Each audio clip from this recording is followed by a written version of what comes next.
My experience of Glenmary and our work is, oftentimes people get stuck on the direct service, building a ramp or giving out food, but most people we receive most from our service through interacting with people and finding Christ in the other and receiving as well as giving.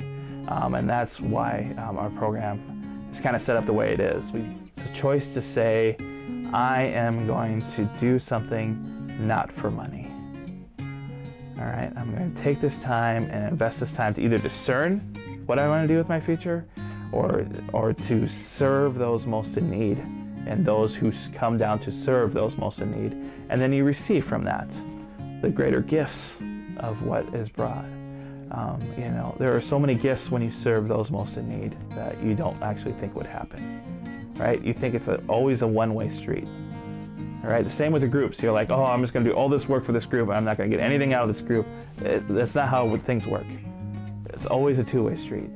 I think that's the promise that Jesus gave us when he said to serve the poor, is that you're going to get as much or even more out of it than you give, and that's kind of what happens.